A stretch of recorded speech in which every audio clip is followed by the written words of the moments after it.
Yeah. Oh, yeah. Yes, I'm back, yeah. Why is he manufactured and why are you for real?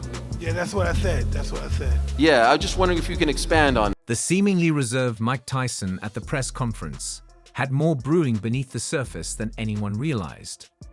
As the boxing legend grows tougher and more composed, his silence wasn't a sign of uncertainty or fear. Instead, it marked the resurgence of the brutal and ferocious Iron Mike Tyson. Jake Paul, oblivious to the tension in the air, approached Tyson aggressively after the event. This confrontation ignited a fierce altercation, quickly diffused by those nearby. Clearly, Tyson is once again entering that intense state where he becomes both hateful and dangerous to his opponent. I mean, can you give me? It's just what I It's just said. that. All right, that's cool. Your first trainer, the late great Customato. What do you think he would say of this spectacle going down on Friday? He'd be very happy. Before the meeting descended into Tyson-orchestrated chaos, Mike Tyson uttered just 27 words in response to 4 questions. By the time Ariel Helwani, host of the official fight press conference in Texas on Wednesday night, opened the floor to media questions, it was a surprisingly subdued performance from Tyson. Despite being a legend of the sport and one of the most famous athletes of all time, known for both good and bad reasons, Tyson's demeanor was unusually low-key. Helwani's first question essentially asked Tyson if he was returning to his former glory ahead of his intriguing and controversial fight with influencer Jake Paul, which will be streamed live on Netflix on Friday night. What do you think he would tell you about how to beat Jake Paul? He would be very happy. I'm just ready to fight. You know, I've said everything I had to say. There's nothing else to say. The second question came from Paul, who was preparing for his 12th professional bout. He says he's going to kill me, Paul said. The YouTuber turned boxer.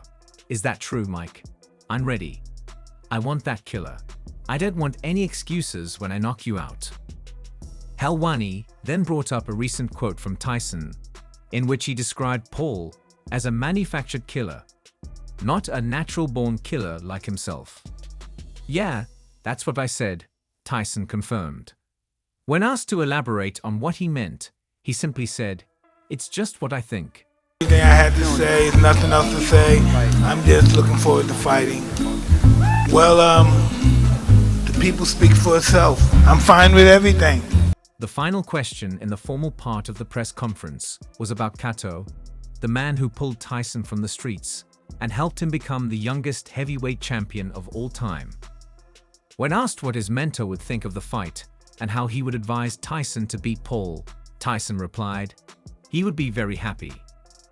It's common for fighters to become more reserved as fight night approaches, their focus narrowing on the significance of what lies ahead, the rewards for victory, and the consequences of defeat.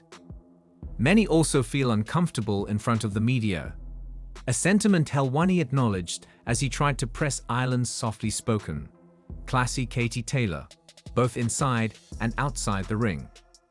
I'm fine with everything. Anything come to mind, Mike?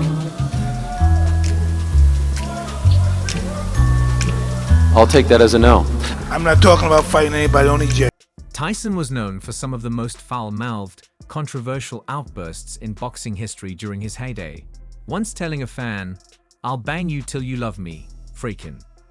While he has certainly mellowed over the years, it's still odd to see a fighter offer so little, especially at an event specifically designed to generate interest. The slightly uncomfortable atmosphere didn't go unnoticed by Taylor's opponent, Amanda Serrano, who expressed sympathy for her fellow New Yorker, who was hosting the press conference. "I'm fine with everything," Serrano said. That, Jake, is there something to that?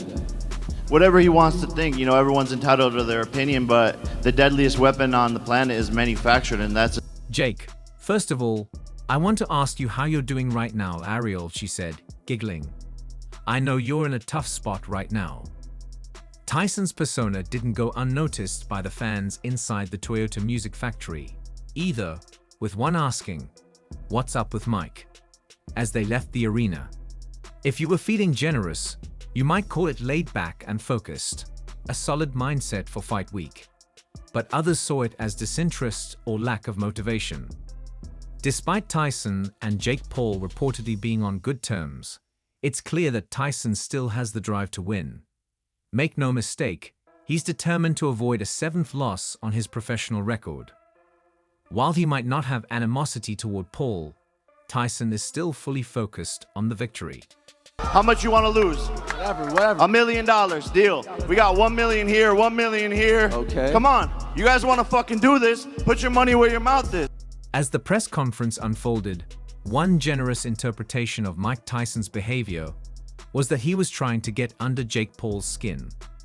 Tyson, always known for his intensity and unpredictability, seemed to be intentionally irking someone like Paul, whose entire career revolves around online attention and fanfare.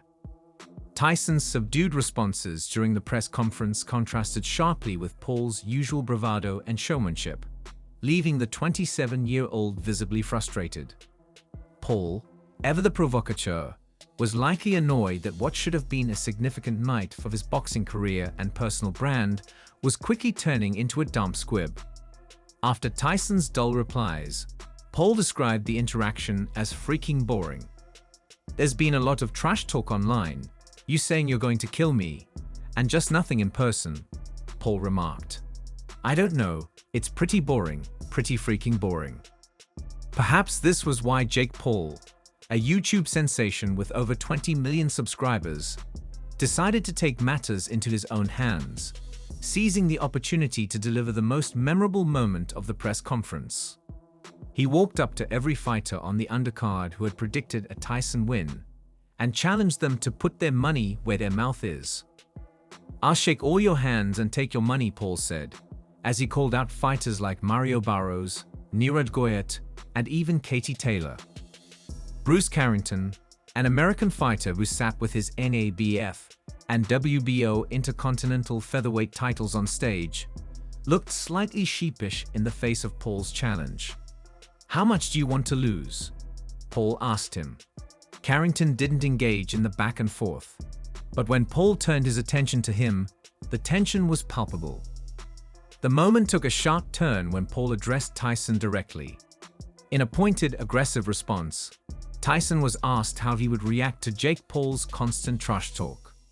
Jake, who is used to drawing attention through online provocations, clearly wasn't expecting the shift in Tyson's demeanor. Paul, with all his YouTube success and millions of fans, perhaps thought he could continue to poke at Tyson and expect the same type of response that Tyson gave him the last time they met. But there was no humor this time. Tyson, who was certainly mellowed with age, showed little to no patience for jokes. At 58, Tyson may not have the same raw energy he had in his prime, but that doesn't mean he's lost his edge. When Paul attempted to joke around, Tyson quickly shoved him and attempted to twist his arm. There were no smiles, no taunts, just a brutal reminder of the kind of fighter Tyson once was. The crowd could feel the shift. What began as a playful encounter quickly turned serious. Everyone around could sense that if Tyson and Paul were left alone, it could escalate quickly. Tyson's response was not fueled by rage, nor was he provoked to the point of fury. He simply wasn't in the mood for games. He was there to do one thing: fight.